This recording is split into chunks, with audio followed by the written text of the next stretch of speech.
Halo Mam, selamat malam. Selamat bergabung di YouTube Live Event Teman Bumil di channel Gue Sehat. Gimana nih Mams kabarnya? Semoga Mams dan keluarga selalu dalam keadaan yang sehat ya. Sebelumnya, perkenalkan saya Nabila Nibras yang akan menemani Mams pada malam hari ini. Hari ini kita akan membahas topik seputar mengatasi GTM pada anak bersama seorang dokter spesialis anak yaitu Dr. Melia Yunita, SPA MSc, atau yang biasa dikenal dengan Dr. Lia. Nah, Mams, sebelum live-nya dimulai, Mams boleh follow dulu Instagram @temanbumil, @temanparenting, dan @guesehat, karena di sana Mams bisa menemukan informasi seputar parenting, kehamilan, dan juga kesehatan yang pastinya relate banget sama Mams semua. Dan yang pasti Mams juga harus klik dulu nih Mams tombol subscribe di channel ini dan ikuti live hari ini sampai dengan selesai ya. Oke deh kalau gitu, nanti selama live berlangsung saya akan membacakan komen-komen dari Mams. Jadi untuk Mams yang ingin bertanya silahkan ketik di kolom komen ya Mams, dan dengan format nama, kota, lalu pertanyaan Mams untuk Dokter Lia. Oke deh kalau gitu kita langsung sapa aja dulu narasumber kita. Halo Dokter Lia. Halo, Mani Bras, apa kabar? Alhamdulillah baik. Dokter gimana dok kabarnya? Ya, puji Tuhan baik, sehat kan? Sehat dong dok. Dokter sekarang Ya, kesibukannya apa aja nih dok? sekarang sih masih sama ya praktek. Kan saya praktek di Eka Hospital di Cibubur. Jadi sehari-hari ya tetap aja praktek kayak biasa. Walaupun mungkin pasien tidak terlalu banyak ya, karena pandemi ini juga pasien turun. Tetapi itu berarti semua pada sehat ya, kalau nggak ada yang ke rumah sakit ya. Betul. Tapi berarti masih beraktivitas seperti biasa ya dok ya? Iya, masih dong, masih ya. Semoga selalu sehat ya dok ya, biar bisa beraktivitas Yes, terus. Oke deh. amin. Oke dok, kita bisa langsung aja nih dok ke topik Ya, hari ini. Kayaknya Mam sudah pada ha-ha. penasaran nih dok. Ya, iya Oke, benar-benar. yang pertama dok, kunci menghadapi anak yang GTM atau lagi gerakan tutup mulut alias mogok makan, itu apa sih dok? Ya, benar-benar Mbak Nibra. Jadi GTM ini kayak masalah apa ya, sejuta umat kali ya. Hampir semua moms itu mengalami gitu loh. Walaupun mungkin mengalaminya di fase usia si kecil yang berbeda. Ada yang GTM-nya di usia 6 bulan, mulai makan udah langsung GTM. Ada yang mungkin udah 9 bulanan baru GTM, baru kemudian umur 1 tahun ke atas baru mulai GTM-nya. Nah, kuncinya menghadapi semuanya itu, baik di usia berapapun loh, menurut saya yang paling penting adalah momsnya harus sabar, ya kan? Sabar itu menjadi hal yang sangat penting karena kita bisa apa ya, kita bisa ikut berempati gitu. Saya bisa ikut berempati kalau seorang moms apalagi punya anak pertama terus tiba-tiba nggak mau makan gitu, terus kita udah kehilangan akal. Semua saya kasih itu tutup mulut dok. Mau saya kasih tekstur begini, tekstur begitu, mau saya apain, semuanya dia itu tutup mulut. Pasti udah stres banget mamsnya, takut bayinya berat badannya turun lah atau apa kan. Jadi kunci pertama nih yang mams harus punya adalah sabar, ya kan? Stok sabarnya itu tiap hari mesti di restock terus. Kalau hari ini udah mulai habis, besok pagi restock lagi gitu ya. Kemudian yang kedua, yakinlah bahwa GTM itu tidak akan berlangsung sampai bertahun-tahun. Yakinlah, itu pasti nggak ada yang namanya pasien saya GTM sampai berbulan-bulan bertahun-tahun, enggak. GTM pasti berlalu. GTM pasti ada fasenya, semua akan terlewati. Dan yang ketiga, saya rasa harus cari informasi yang benar. Jangan zaman sekarang kan Manibas banyak banget informasi-informasi yang mungkin sebenarnya nggak tepat atau hoax aja gitu. Jadi para moms harus memastikan mempunyai informasi yang tepat dan cukup ya dan sesuai untuk kondisi anaknya.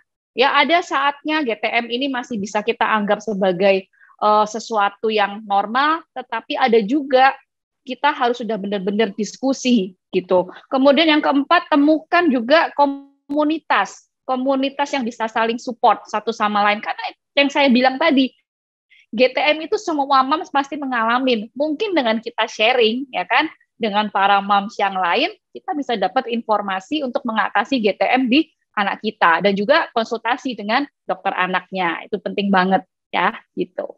Oke, jadi kunci utamanya sabar ya dok ya? Iya, nomor satu dan paling penting adalah sabar. Oke dok, biasanya apa sih dok penyebab anak mengalami GTM tadi?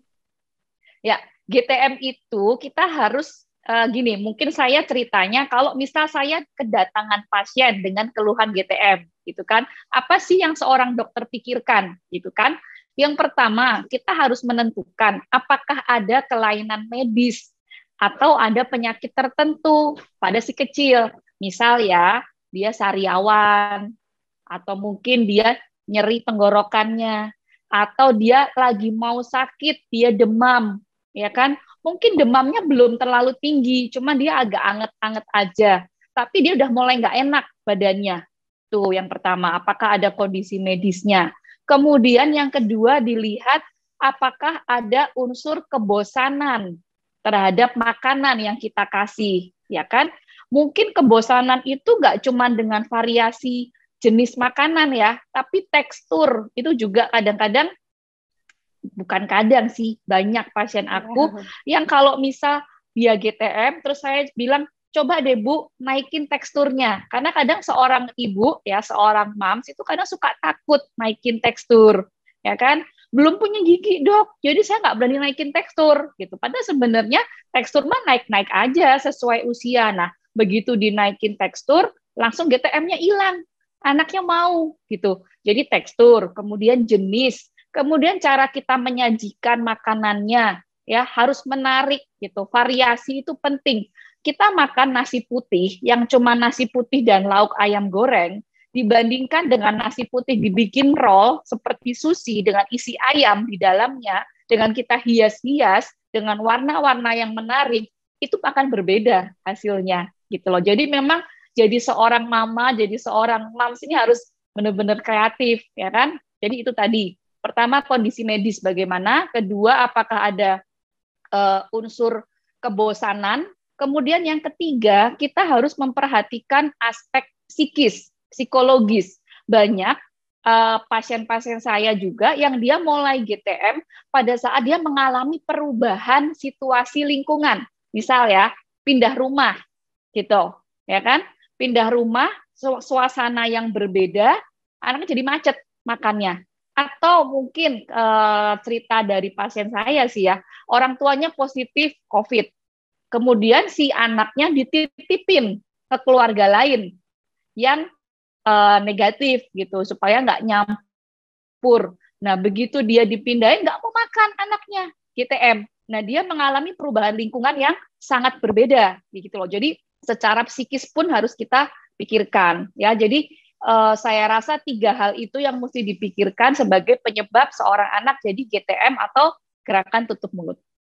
Gitu. Oke, dok tadi dokter udah singgung soal sariawan ya dok. Jangankan anak-anak, kayaknya orang dewasa kalau sariawan juga jadi malas makan ya dok ya. Iya, bener. Jadi kadang kita juga harus mikirin gitu loh. Kalau seorang anak begitu, kita coba what if gitu. Gimana kalau kita yang ngalamin itu? Kita aja mungkin kalau agak demam dikit, badan agak capek, pegel gitu, habis kerja, pulang kerja tuh mau makannya kan udah males kan gitu loh. Nah, sedangkan si kecil ini mungkin dia masih bayi 7 bulan, 8 bulan, dia itu mau ngomong, aku tuh capek, badanku tuh nggak enak, itu kan nggak bisa.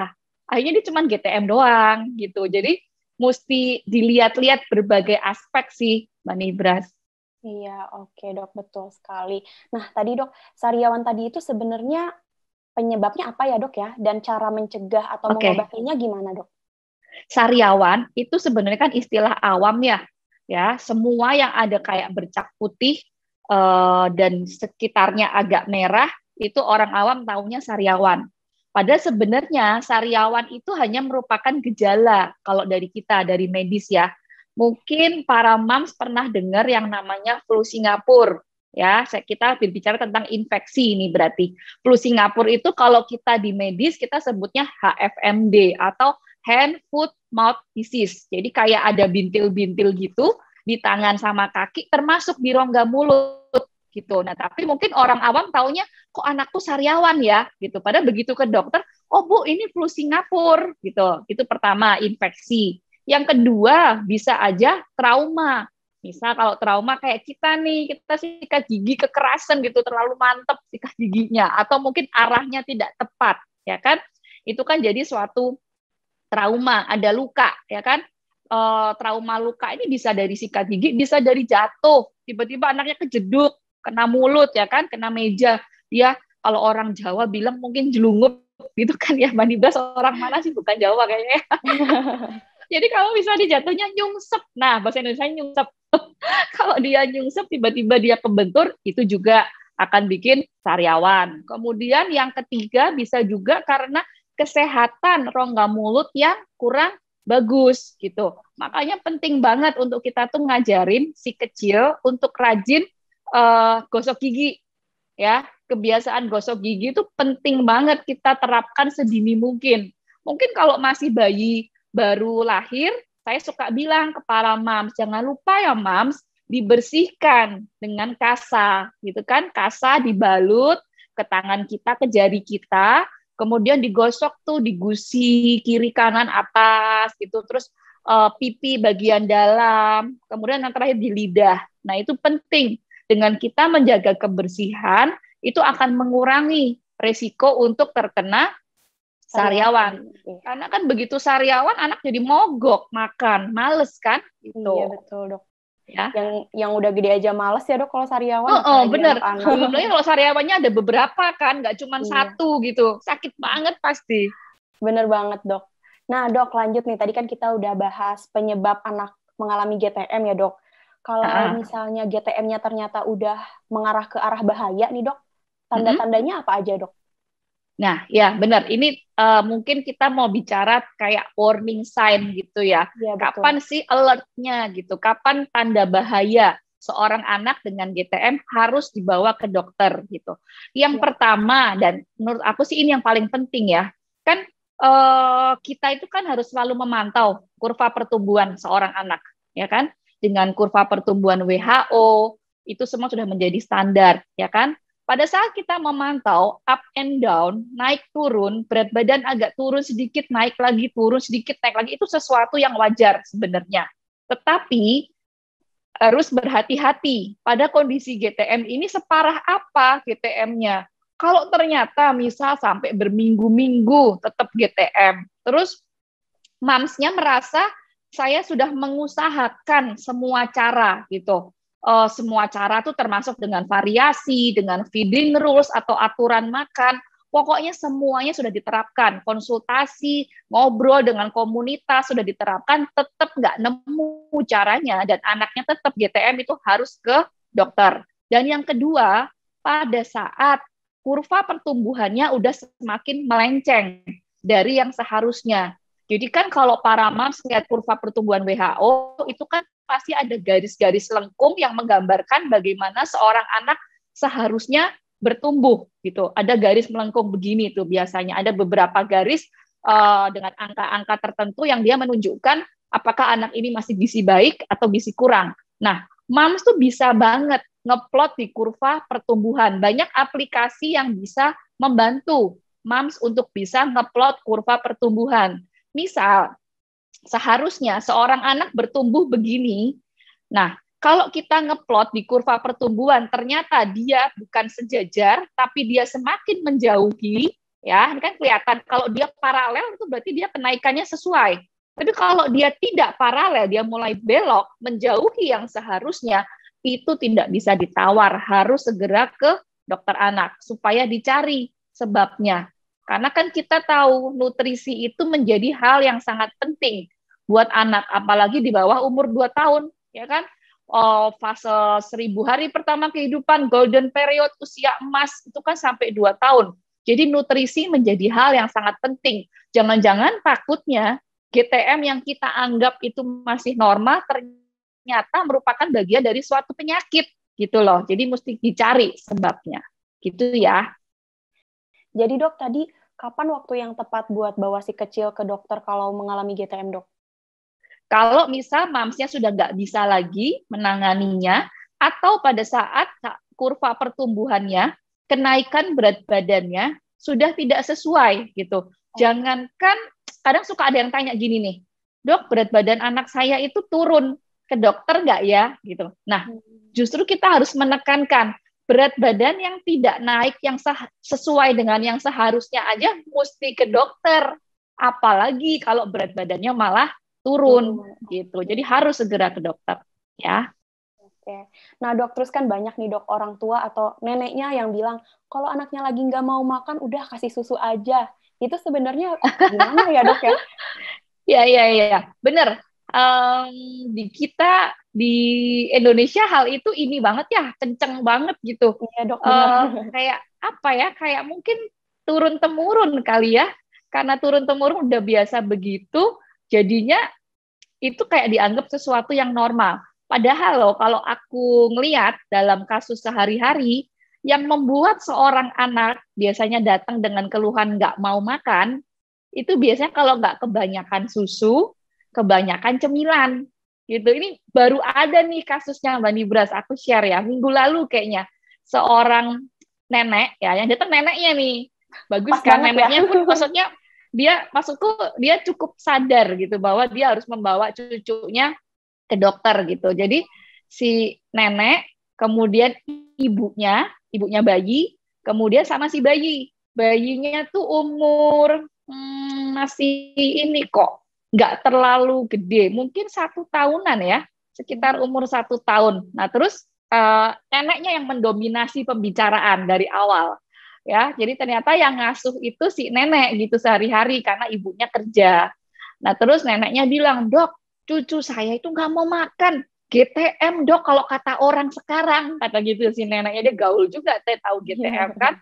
Terus nenek ini bilang, padahal saya itu udah masakin yang enak-enak loh dok, semuanya saya icipin itu enak, saya yakin masakan saya enak, tapi kok dia tetap nggak mau ya dok, mulutnya tuh dikunci bener-bener. Terus saya berusaha nyari nih, apa penyebabnya, tak lihat kondisi medis gitu kan, ada nggak sariawan, ada nggak demam, ada nggak kecenderungan mau sakit, nggak ada gitu. Saya tanya teksturnya gimana gitu kan, udah 1 tahun nih anaknya, berarti kan seharusnya dia tekstur seperti kita, seperti orang dewasa, makanan keluarga kan. Nah terus udah dok, saya kasihnya nasi goreng, nasi uduk gitu-gitu. Udah kayak kita makan lah dok, dia bilang. Terus saya tanya, di mana jadwal makannya? Lalu susunya berapa banyak? Nah, mulai terbuka di situ. Ternyata ini anak susunya 1 liter per hari, Mbak Nibras. Banyak banget gitu. Karena anak umur di atas 1 tahun, itu tuh disarankan maksimal hanya sekitar 500 mili per hari. Atau mungkin paling banyak 720 mili. Ada referensi bilang kayak gitu. Jadi kalau misal dia sampai minumnya 1 liter, saya bilang, loh Bu, bisa minum 1 liter tuh kapan dia minumnya gitu loh. Karena logika kita kalau anak umur 1 tahun itu ada yang namanya jadwal makan, pasti dia akan makan 3 kali makan dan 2 kali snack, ya kan? Nah, terus kalau udah 3 kali makan 2 kali snack itu udah sampai malam. Lah, susunya bisa 1 liter tuh kapan dia minumnya? Jangan-jangan pada saat waktunya makan berat pun, main course, makanan utama pun dikasih susu gitu. Dan betul banget, ternyata ini nih, jadi anaknya makan pagi, terus cuma dapat sedikit, karena udah nggak mau. Ternyata setengah jam kemudian kasih susu, 200 mili. Kemudian 1 jam lagi, susu lagi, 200 mili. Kemudian begitu terus, saking seringnya dia dapat susu, akhirnya pada saat jam makan siang, anak itu tutup mulut. Ya kita bisa, dengan logika, kita bisa mikir, oh dia kenyang dong, berarti karena dari pagi aja udah dapat susu berapa kali. Nah kita aja orang dewasa, kalau kita kenyang, disuruh makan, pasti males kan? Ya kan? Kalaupun akhirnya kita terpaksa makan, cuman sedikit jatuhnya, karena udah kenyang gitu. Jadi ada kalanya, ada masanya susu ini harus diatur jumlahnya. Kalau anak di bawah 6 bulan ya oke, dia akan susu terus gitu, atau ASI ya, tergantung kondisinya. Tapi pada masa-masanya ada harus si susu ini semakin berkurang. Dengan susu berkurang, MPASI-nya akan meningkat, menggantikan porsinya susu gitu. Ada fase-fase sendiri untuk itu. Gitu Mbak Nibras. Oke dok. Nah dok, kalau misalnya kasusnya sebaliknya dok, misalnya si anak udah makan 3 kali sehari tanpa snack, Ya. tapi jadi jarang nyusu dok, itu nggak apa-apa atau gimana tuh dok? Nah, itu tadi tergantung usia anaknya seberapa. Saya rasa susu atau ASI itu masih tetap dibutuhkan karena di situ sebagai sumber lemak, ya kan, ada kalsiumnya, ada berbagai macam vitamin, mineral yang ada di situ. Jadi sebenarnya susu tetap dibutuhkan. Kita ambil contoh gampang deh, anak umur 1 tahun gitu, yang tadi saya contohkan.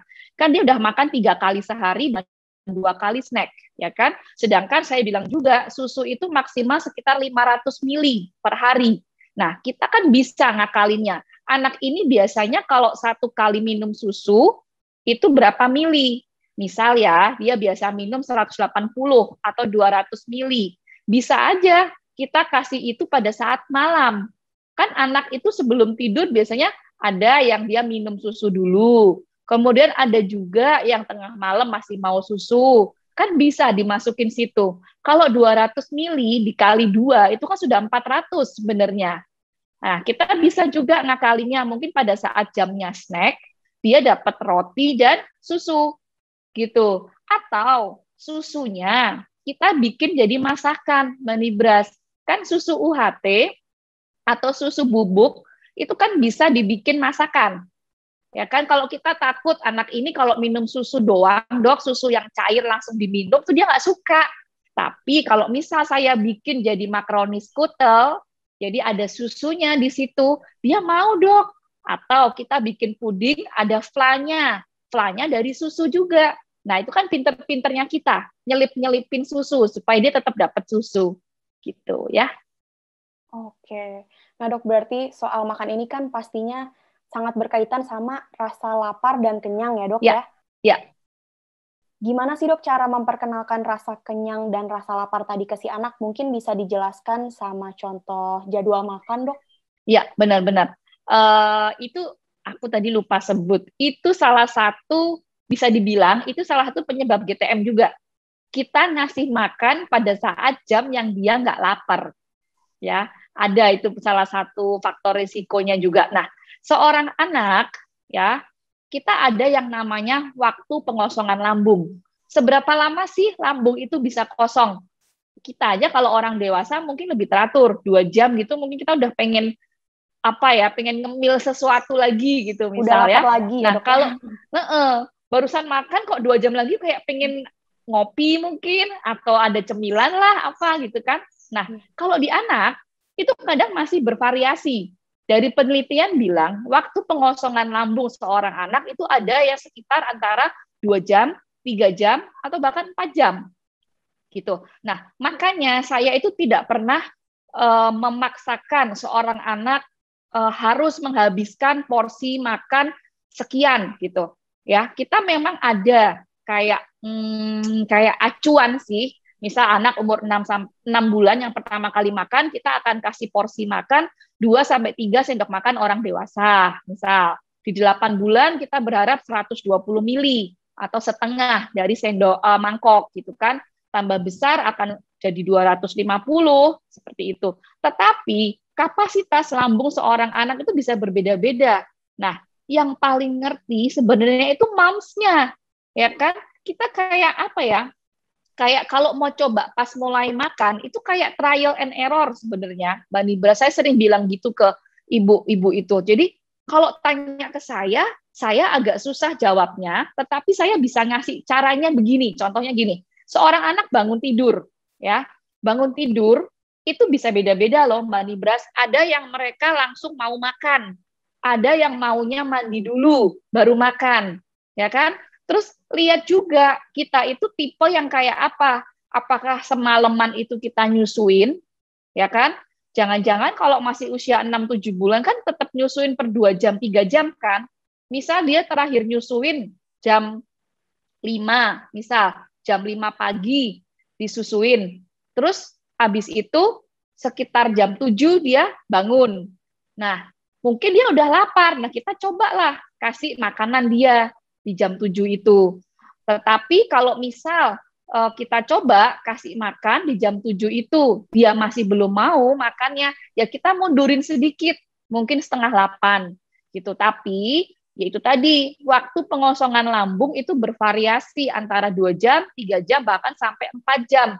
Kenalilah seorang anak itu kapan laparnya dengan kita mencoba gitu loh.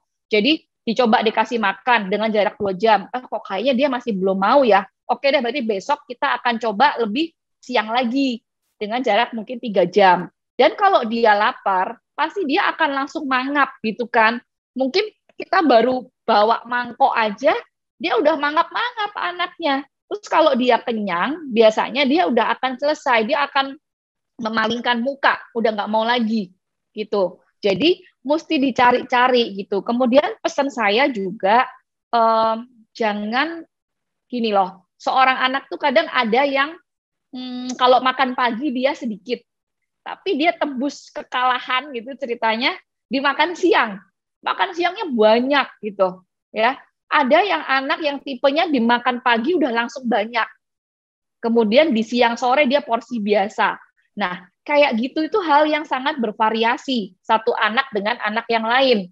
Jadi para moms harus bisa mengawasi dan mengenali sendiri. Oh, kalau biasanya sih ya pasien-pasien aku yang momsnya sering ngeliatin anaknya dan paham betul gitu dan hafal, selalu bilang, kalau saya bilang, coba Bu makan jam 7, oh nggak bisa dok jam 7, dia baru bisa setengah 8, saya udah pernah coba dok, kalau jam 7 sedikit banget makannya, dia bilang gitu. Terus ada juga yang bangun paginya jam 4 pagi ternyata, jadi dia jam 6 pagi itu makan pagi gitu. Nah itu berkaitan dengan pertanyaan Mbak Nibras tadi, masalah jadwal makan, itu juga harus disesuaikan. Banyak hal yang mempengaruhi jadwal makan. Misalnya ya, jam tidur anak, ya kan? Kalau anaknya yang dia tipenya bergadang, kan ada pasien saya yang ngobrol sharing, dok, anak saya kalau tidur jam 2 pagi, jadi baru bangun jam 10 pagi. Nah, itu kan sebenarnya nggak benar kan? Jadi makan paginya jadi hilang karena dia baru bangun jam 10. Jadinya harus diatur tidur malamnya semakin di pagiin gitu, bukan dipagiin, maksud aku di lebih awalin gitu, supaya dia bisa dapat makan paginya gitu. Pada prinsipnya kalau 6 sampai 8 bulan itu antara 2 sampai 3 kali makan utama dengan 1 sampai 2 kali snack. Ya, 6 sampai 8 bulan. Nah, 9 sampai 12 bulan itu biasanya 3 sampai 4 kali makan untuk makanan utama dengan 1 sampai 2 kali snack. Kalau di atas 1 tahun, biasanya udah kayak kita ya, 3 kali makan dengan 2 kali snack. Kurang lebih seperti itu, tetapi juga disesuaikan dengan kondisi anak masing-masing. Gitu. Oke dok, jadi yang paling tahu cara memperkenalkan rasa lapar dan kenyang kepada anak, ibunya sendiri gitu ya dok? Ya, kita harus mengenali kapan anak kita bisa lebih excited, lebih pengen untuk makan, dan kita harus ngasih jarak. Jangan sampai baru dikasih makan utama pagi, kok cuman sedikit ya makannya, 1 jam kemudian kita kasih cemilan, ya kan? Gara-gara yang tadi makannya sedikit, kemudian cemilannya cuman sedikit, 1 jam lagi kasih makan lagi. Nah, akhirnya dia akan selalu terisi perutnya. Ya kan, dia tidak pernah merasakan rasa lapar karena selalu diisi walaupun sedikit-sedikit gitu loh. Kayak kita sendiri kan juga gitu kan, kalau kita udah mau makan, terus kita agak mungkin nanggung atau apa kerjaan. Nah, ini kita cuma ngemil. Ngemil kok masih agak lapar, ngemil lagi. Akhirnya waktu pas kita mau makan beneran, udah nggak pengen karena udah kenyang gitu. Ya, jadi harus terjadwal sebenarnya. Jaraknya antara 2-3 jam itu yang tahu mamsnya. Tetapi harus benar-benar terjadwal, jangan tiap jam dikasih makanan gitu. Oke dok. Nah dok, selanjutnya boleh nggak dok dijelasin sedikit soal feeding rules? Terus dok, sebaiknya tiap moms itu menerapkan feeding rules kepada anaknya atau enggak ya dok? Oke, feeding rules atau aturan makan ya. Ini memang benar, ini salah satu kendala yang menjadi faktor penyebab masalah makan ya yang sering di Indonesia itu adalah penerapan feeding rules yang kurang tepat memang.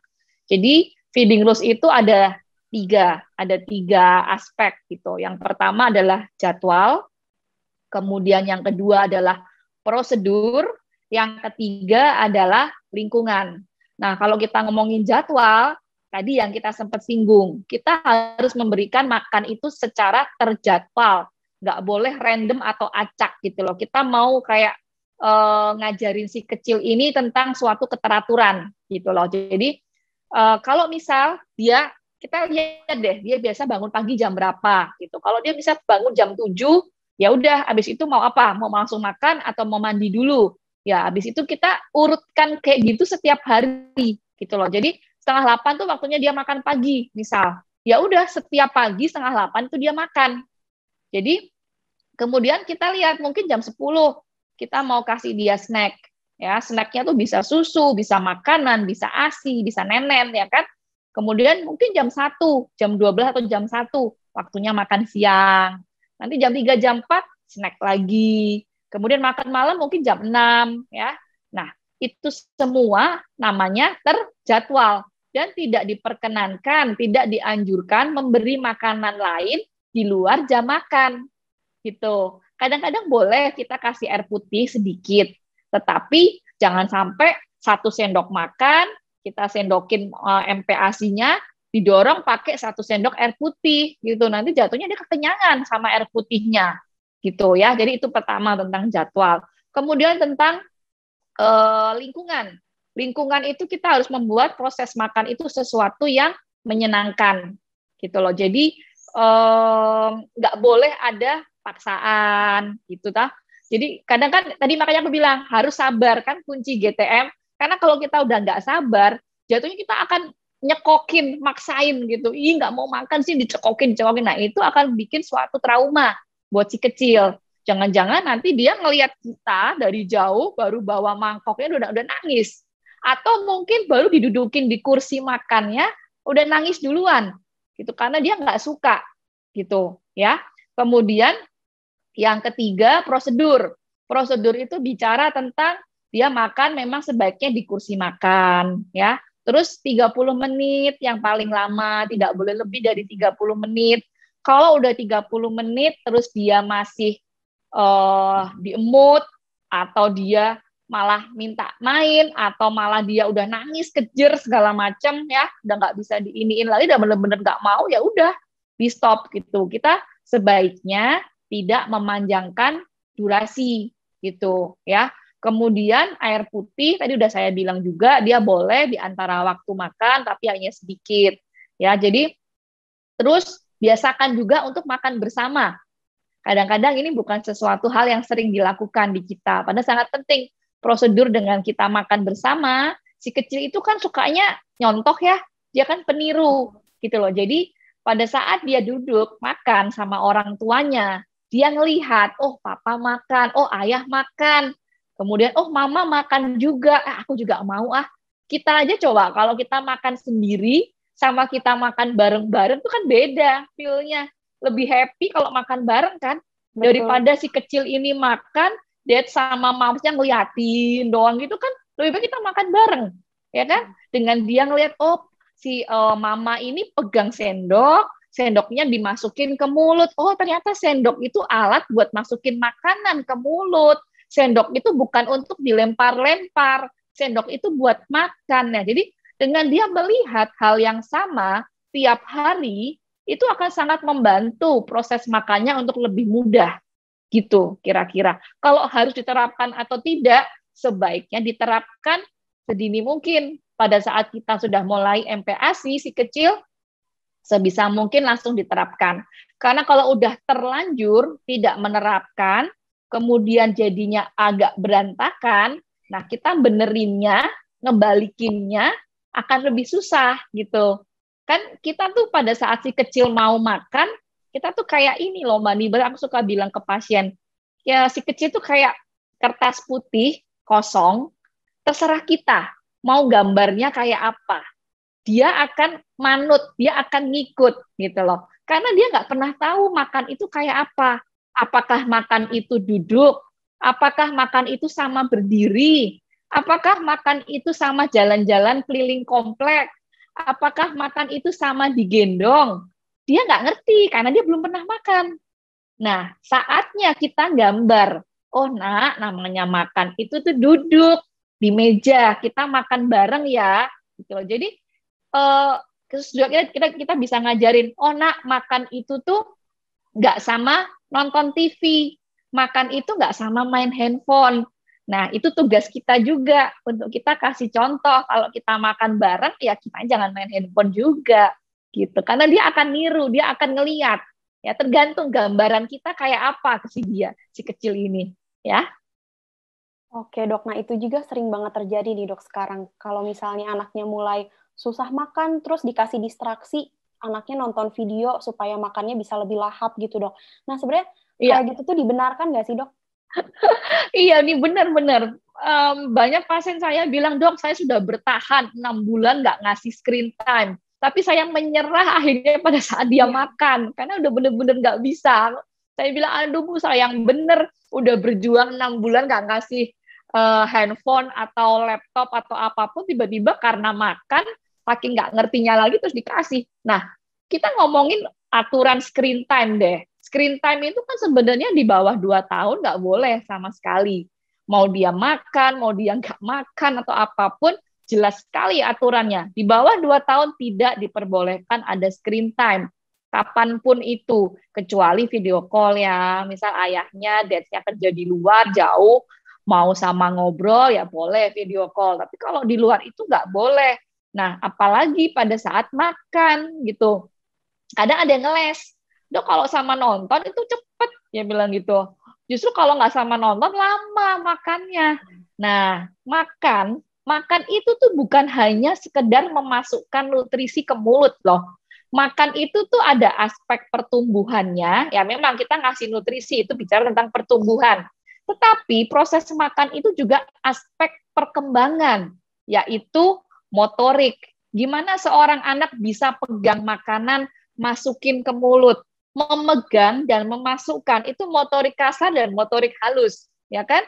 Kemudian gimana dia bisa ngambil yang dulunya kalau ngambil sesuatu pasti besar, tiba-tiba dia harus mengambil misal tempe goreng yang agak kecil, dia harus menjimpit, itu motorik gitu loh. Jadi banyak hal. Kemudian juga aspek sosial itu juga diajarkan lewat proses makan. Gimana dia berinteraksi dengan mamahnya. Kan makanan kalau di kita kan menganut responsive feeding. Ada interaksi antara mama atau yang ngasih makan, atau papanya, atau caregivernya. Pada saat kita ngasih makan ke seorang anak, itu kita berinteraksi dengan anak gitu loh. Kita bisa banget, nah hari ini mama udah masak enak nih, ada bola-bola udang nih, tadi masaknya gini, ini enak banget nih, ini makanan kesukaan mama loh dulu loh gitu. Nah, dengan kita ngobrol, itu kita juga mempertimbangkan aspek perkembangan dalam bidang sosial atau bahasa gitu. Jadi kalau kita biarin dia makan sama nonton, ya mungkin dia akan masuk makanannya, tapi dia tidak menikmati dan dia tidak mempelajari proses makannya. Dia pasti akan bengong ngeliatin si siaran TV-nya. Dan proses dia masukin makanan ke mulut dan menelan, itu akan dianggap sama dia sebagai sesuatu yang sambil lalu. Dia nggak fokus ke situnya. Dia lebih fokus ke TV-nya. Ya, dan itu sesuatu yang berbahaya gitu loh. Nanti akan ada masanya suatu saat dia semakin fokus dengan TV-nya dan dia nggak akan lagi menelan, jatuhnya diemut sama dia karena dia nggak pernah tahu, oh ini namanya ngunyah, oh ini namanya nelen, dia nggak ngerti karena dia fokusnya ke TV gitu. Dan selain itu ya kita tahu aspek screen time yang lain banyak ya, keterlambatan bicara lah, gangguan perkembangan lah, itu macam-macam. Jadi sangat tidak dianjurkan makan dengan ada distraksi berupa screen time gitu ya.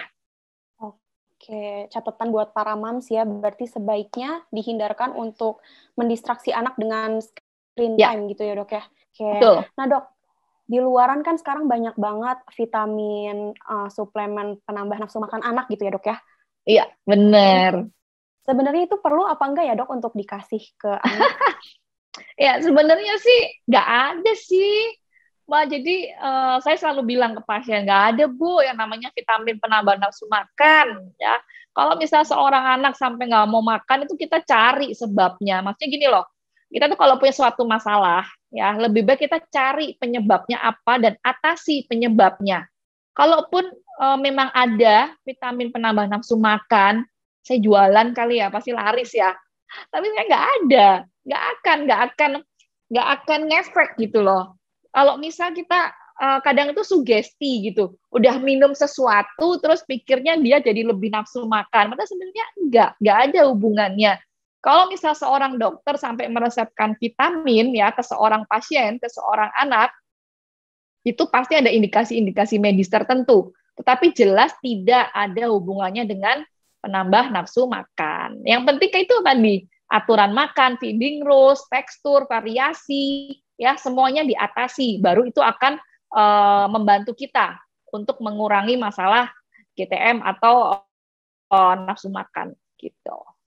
Oke, berarti sebenarnya nggak ada ya dok ya suplemen penambah nafsu Nggak makan ada, anak? nggak ada Mbak. Oke, dok selanjutnya kita kedapetan pertanyaan dari Mams nih. Aku bacain ya dok ya pertanyaannya. Oke, Ya. pertanyaannya, dok kemarin si kecil saya kasih ikan untuk pertama kali tapi dilepeh. Mending ganti atau dicoba terus ya dok? Bener nggak katanya emang harus beberapa kali hingga anak terbiasa gitu dok? Pertanyaannya. Iya, benar-benar. Ini pertanyaan yang bagus. Mungkin nggak cuma ikan kali ya. Banyak kan makanan lain. Baru dikasih daging, baru dikasih ayam, baru dikasih udang, atau apapun. Dilepeh gitu. Nah, itu sesuatu yang sangat wajar. Gitu loh. Karena dia baru mendapatkan rasa yang baru. Baru mendapatkan sensasi tekstur mungkin. Atau sensasi pengecap rasa yang nggak pernah dia dapetin sebelumnya mungkin. Ya, jadi sangat wajar kalau dia ngelepeh. Tetapi bukan berarti kita bisa memutuskan bahwa dia nggak suka gitu. Karena berdasarkan penelitian dia bilang bahwa untuk pengenalan satu bahan makanan baru, kita itu butuh ngulang 10 sampai 15 kali loh. Mani beras 10 sampai 15 kali gitu. Jadi saya suka gemes kalau ada seorang ibu anaknya baru MPASI 5 hari dan dia sudah bilang, anak saya nggak suka A, B, C, D, E. Gitu. Ati nggak suka, ayam nggak suka. Saya bilang, ibu tuh MPASI udah berapa lama? Baru 5 hari dok. Lah, nggak bisa. Kita mau memutuskan dengan 5 hari itu si kecil nggak suka. Karena butuh diulang. Nah, mungkin ngulangnya kita harus kasih jarak. Ya, kalau kita kasih ikan sekarang, terus dianya misalnya nggak mau dilepeh, ya kita ulang lah mungkin 5 hari lagi, 7 hari lagi gitu, supaya kita bisa ngelihat lagi responnya. Terus boleh juga dicoba bedain cara masaknya. Kemarin ikannya diapain? Digoreng. Coba deh sekarang dibikin kuah kuning, ya kan? Terus kemarin ikannya ikan apa?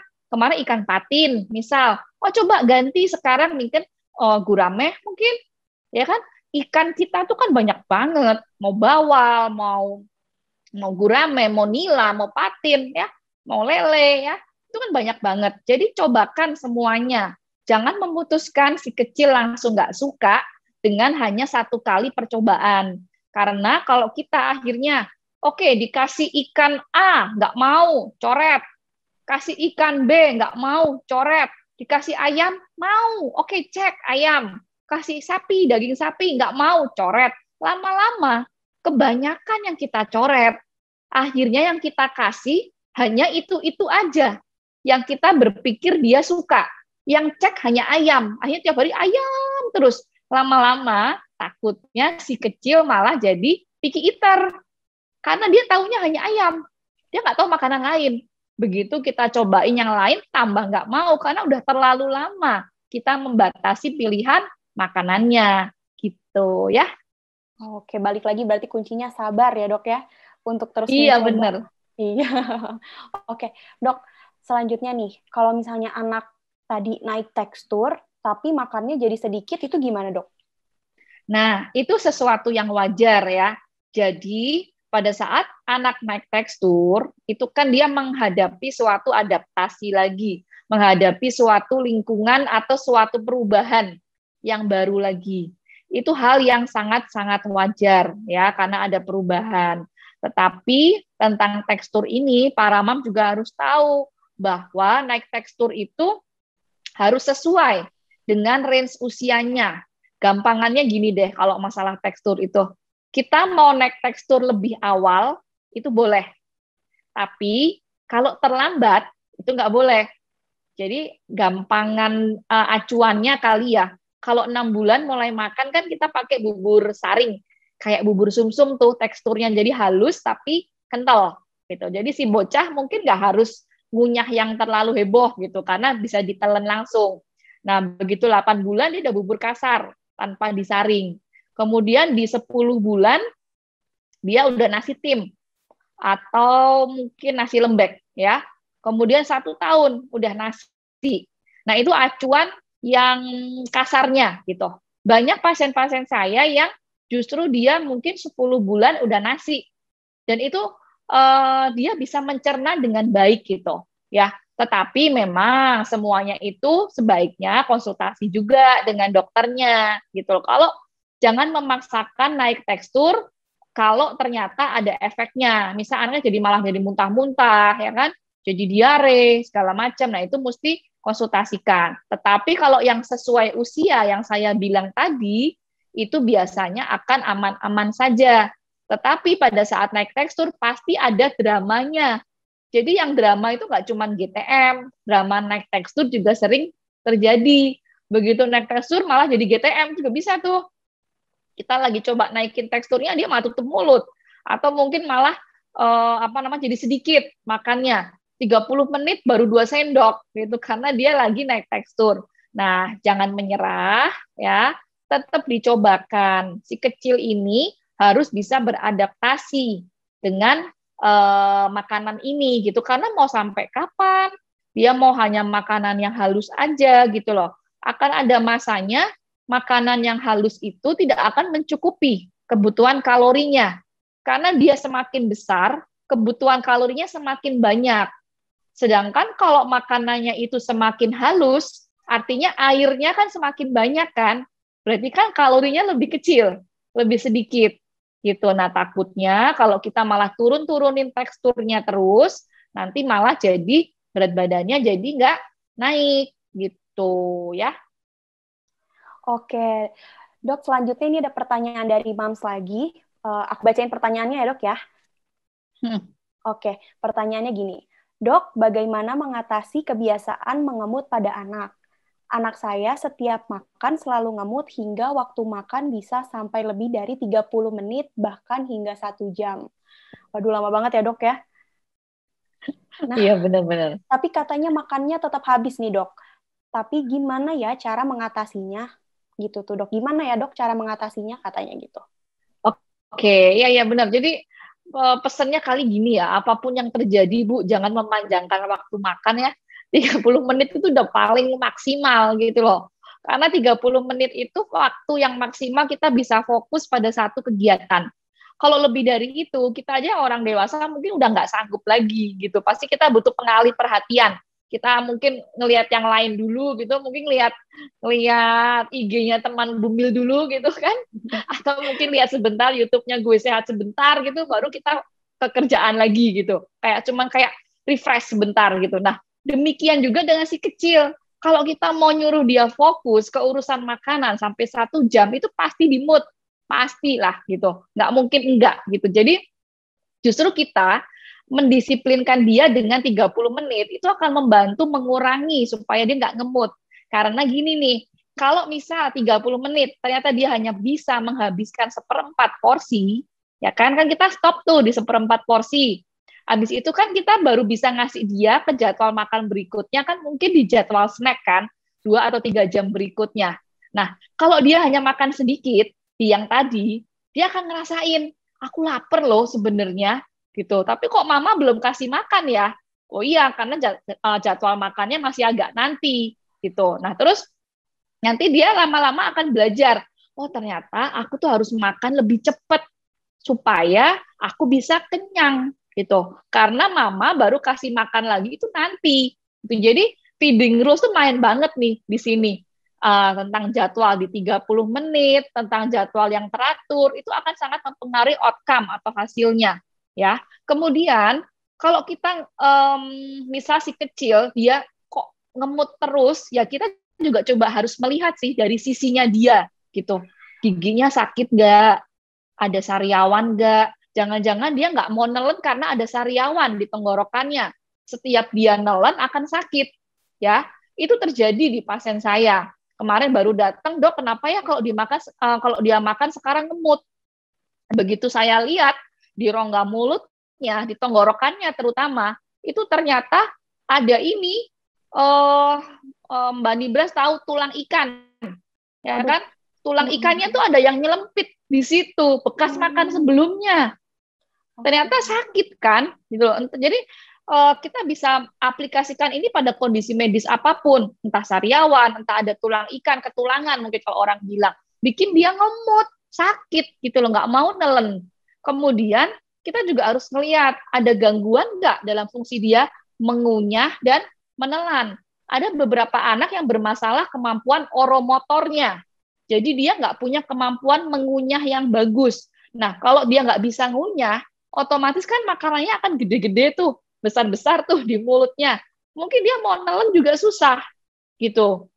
Jadi mesti dilihat juga. Kemudian giginya, ada nggak karies, ada nggak yang lubang, itu semua akan berpengaruh. Nah, kondisi-kondisi medis itu harus dilihatin oleh dokter. Jadi kalau memang ngemutnya udah berkepanjangan, ya, itu harus segera konsultasi. Karena apa? Mungkin yang awal giginya bagus, kalau dia sering ngemut, lama-lama juga akan banyak yang karies, akan banyak yang berlubang juga. Semakin dia berlubang, semakin sakit, semakin dia ngemut juga. Jadi kayak nggak kelar-kelar gitu loh. Jadi kalau misal Mams menemui kondisi ini yang berkepanjangan, berlarut-larut, bawa deh ke dokter biar dilihat. Tapi lakukan dulu yang awal-awal di rumah, itu tadi 30 menit, ya kan? Terapkan jadwal makan, kemudian variasikan makanannya, teksturnya sesuai tidak, rasanya enak atau tidak. Lakukan itu dulu di rumah. Kalau nggak bisa, mentok, ya memang harus ke dokter. Gitu ya. Oke. Oke, Dok. Nah, soal makan ini kaitannya erat banget sama berat badan ya, Dok ya. Nah, bagaimana sih, Dok, pendapat dokter tentang berat badan anak yang tidak bertambah, tapi anaknya tetap aktif? Oh, iya, benar. Ini kan suka dibilang, nggak apa-apa anaknya kecil, yang penting aktif, gitu kan. Masih sering banget kita jumpai di keseharian. Nah, sebenarnya mau dia aktif atau tidak aktif, atau mau dia seberapa aktif, berat badan tetap harus kita usahakan untuk naiknya sesuai dengan yang seharusnya. Pertumbuhannya harus sesuai dengan kurva pertumbuhannya, gitu. Karena kan kita tahu untuk seorang anak itu bisa bertumbuh, kita itu nggak cuma ngelihat fisiknya, kita juga harus ngelihat pertumbuhan dan perkembangan otaknya, ya kan? 2 tahun pertama itu lagi fase berkembangnya otak dan sel-sel saraf gitu, ya. Jadi penting banget nutrisi itu tetap harus kita utamakan, ya, di masa-masa usia emas, 2 tahun pertama itu menjadi sesuatu yang sangat penting gitu. Jadi suatu mitos ya kalau dibilang bahwa nggak apa-apa kecil, yang penting aktif. Ya enggak juga, kita mesti harus mengusahakan supaya tetap bagus berat badannya gitu ya. Harus seimbang semuanya ya, Dok ya. Benar. Oke, Dok, selain berkaitan sama berat badan, tentunya makan ini berkaitan juga sama pencernaan, betul ya, Dok? Nah, ya. Untuk anak yang di bawah 1 tahun, yang baru mulai MPASI, tapi suka sembelit nih, Dok. Solusinya gimana ya? Aku pernah dengar katanya bisa dibarengin dengan air putih. Itu benar nggak, Dok? Atau cukup dengan ASI aja? Ya, benar. Jadi, air putih itu memang boleh banget dikasih ke seorang anak yang memulai MPASI. Cuman memang ada takarannya. Ya, jadi untuk anak usia 6 bulan, bayi 6 bulan sampai 12 bulan, itu boleh dikasih air putih sebanyak 120 mili atau setengah gelas air mineral sampai 240 mililiter atau satu gelas air mineral. Jadi patokannya antara setengah gelas sampai 1 gelas, itu per hari, bukan per kali ya. Jadi per hari. karena nggak boleh terlalu banyak juga gitu. Nah, sembelit itu memang benar banyak yang ngalamin, tetapi biasanya sebagian besar sembelit itu terjadi hanya karena proses adaptasi aja, Mbak Nibras. Kan dia biasa 6 bulan pertama tuh dia cuman air aja kan, bukan air sih, ASI maksudnya, atau susu formula. Konsistensinya kan cair banget kan, Betul. dia cuman itu aja. Terus suatu saat dia dapat makanan yang agak padat, bubur sumsum, ya kan, selembut itu, tapi agak padat. Nah, pencernaannya pun butuh beradaptasi untuk mencerna itu. Nah, kadang-kadang nggak semua anak mulus-mulus aja adaptasinya. Ada yang jadi sembelit. Nah, ngakalinnya yaitu tadi kasih air putih dengan jumlah yang sesuai. Kemudian ada beberapa makanan atau buah ya yang bisa membantu untuk melancarkan BAB. Contohnya adalah buah naga. Pasien-pasienku udah pada sering tuh, pokoknya kalau begitu sembelit dikit, saya kasih dok, ini dok buahnya buah naga. Gitu kan kita boleh ngasih walaupun dengan porsi yang sedikit. Karena kan kalau di MPASI itu serat buah hanya diperkenalkan sifatnya. Jadi misal kalau sembelitnya usia 6 bulan, kan udah makan 2 kali tuh pagi sore. Ya coba aja siangnya dikasih snack berupa pure buah naga gitu kan. Kalau anaknya udah agak gede, 8 bulan atau 9 bulan ya mungkin nggak usah pakai pure, dipotong-potong aja buah naganya sebagai finger food gitu ya. Kemudian sembelit itu juga terjadi lagi pada saat naik tekstur ya. Awal-awal udah beres kok sembelit lagi dok, begitu saya naikin tekstur ya sesuatu yang wajar juga gitu. Jadi nggak apa-apa kalau udah dilakukan tadi dengan buah atau buah naga, kemudian air putih udah dikasih, tapi kok tetap sembelit sampai mungkin keras banget ya, anaknya sampai nangis-nangis, sampai keluar darah mungkin dari anusnya. Nah, kalau itu harus bawa ke dokter ya, harus dilihat gitu apakah ada kondisi medis yang lain gitu. Oke, itu kan tadi untuk si kecil yang masih bayi gitu ya dok. Kalau yang anaknya udah mulai besar dok, ada pilihan buah lain nggak supaya BAB-nya lancar? Oke. Kalau untuk pilihan buah lain sebenarnya nggak cuma yang buah naga aja, memang yang lebih kecil pun juga boleh. Contohnya misal apel, pepaya, kemudian jeruk ya, itu adalah buah-buah yang bisa membantu gitu. Cuman mungkin kalau anak lebih dari 1 tahun ya berarti dia makan buah utuh aja kan kayak kita makan gitu, nggak usah pakai di pure kan kayak biasa. Nah, kalau diperlukan boleh loh kita kasih dalam bentuk jus ya. Jadi jusnya itu perbandingannya 1:3, buahnya 1 bagian, air putihnya 3 bagian gitu. Dengan kita memberikan itu kita berharap seperti kayak nambahin porsi airnya gitu. Karena kan biasanya kalau kita sampai sembelit itu kan porsi bagian makanan kita yang berupa air yang cair itu kurang biasanya. Jadi kita bisa kasih dalam bentuk jus. Cuman memang kalau di bawah 1 tahun kita kan sebenarnya tidak merekomendasikan ya pemberian jus buah ya. Jadi kalau bisa coba aja dulu dengan tekstur yang sesuai, pure dulu atau potongan buah. Kalau emang tidak membantu, akhirnya mau dikasih jus, nggak apa-apa. Tapi juga dengan diskusi dengan dokter anaknya, gitu ya. Nah dok, biasanya sih anak-anak kalau makan buah masih semangat ya dok, karena ada rasanya gitu manis gitu kan dok. Kalau misalnya sayur nih dok, ada tips nggak supaya anak-anaknya yang susah makan sayur bisa tetap makan sayur dok? Ya benar. Yang paling bisa kita lakukan supaya si kecil jadi suka sayur adalah kita mencontohkan, saya rasa, Mbak Nibra. Jadi, balik ke tadi, kenapa harus makan bareng? Karena dia akan ngelihat gitu. Saya itu dulunya, saya nggak suka sayur, zaman saya kecil. Bener-bener nggak suka, benci banget sama yang namanya sayur. Lihat ijo-ijo aja saya udah nggak suka gitu. Dan sebagai orang tua kan pasti papa mama saya kasih tahu kan, ini tuh bagus, ini tuh penting buat kamu, gini gitu kan. Tapi dasarnya nggak mau, dasarnya saya nggak suka sama rasanya, ya saya nggak mau gitu. Tetapi orang tua saya itu penyuka sayur banget gitu loh. Jadi mereka tuh tiap hari, apalagi papa saya ya, dia makan lalapan, itu bisa kayak makan steak daging sapi gitu loh, kayak enak banget gitu. Jadi itu timun lah apa itu bisa dia makan kayak enak banget. Saya sempat tanya, emang enak ya? Aku bilang gitu kan. Enggak sih, lebih enak ayam, lebih enak daging sapi daripada ini. Tapi kita tuh butuh ini. Saya inget banget tuh omongan papa saya. Papa itu makan bukan karena enak. Papa makan karena tubuh papa butuh ini. Gitu. Nah, sejak itu ya, karena mungkin saya kan udah nolak-nolak terus ya. Saya sendiri yang kepo akhirnya. Kok kayaknya papa makan enak banget sih? Ah, mau ah, cobain ah, gitu kan. Terus coba gitu lama-lama saya makan gitu loh. Jadi itu yang pertama, dengan mencontohkan kitanya sendiri harus makan dengan mungkin dengan mimi agak sedikit lebay kali ya, kayak enak banget gitu loh supaya anaknya ngeliat ih enak banget kayaknya cobain deh gitu kan. Kemudian yang kedua ya pinter-pinternya kita menyembunyikan sayur tadi.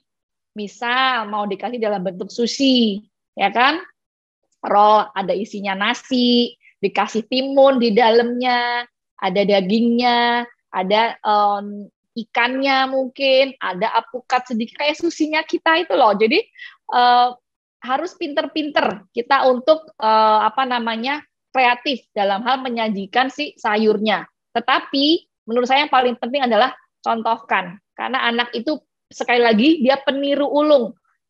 Siapa tahu dia punya role model di rumah. Kalau mungkin anak kedua atau anak ketiga, kakaknya pasti akan jadi role modelnya. Kakaknya ngapain aja pasti dia ikutin. Kakaknya makan apa aja dia ikutin. Jadi usahakan satu rumah melakukan hal yang sama, gitu ya. Oke dok, nih kayaknya bakalan jadi pertanyaan terakhir dok.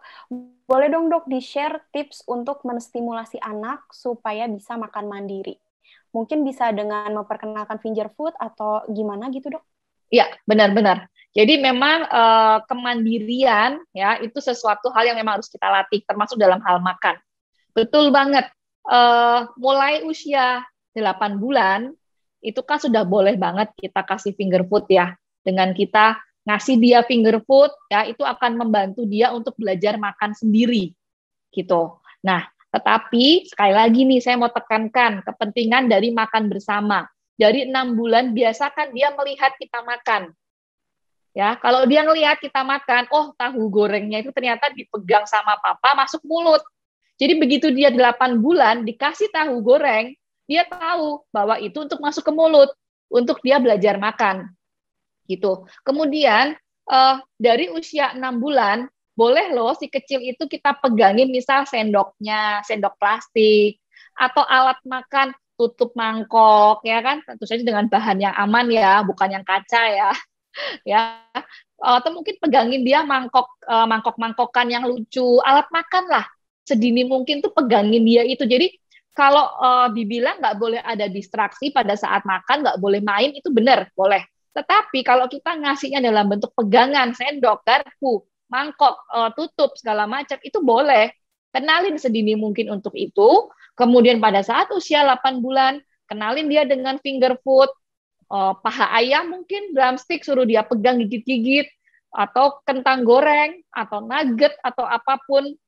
Kemudian kalau dia udah mulai pengen menyendok makanannya sendiri itu juga boleh gitu. Jadi dengan sedini mungkin kita memperkenalkan alat makan dan lingkungan makan bareng itu akan sangat membantu seorang anak untuk akhirnya dia bisa untuk makan sendiri. Karena nggak semua anak tahu bahwa makanan itu yang dia ambil itu untuk masuk mulut. Bisa aja dia pikir, oh ini mainan, aku remes-remes aja deh, habis itu aku lempar. Karena dia nggak ngerti ini apa sih, dia nggak pernah lihat gitu loh.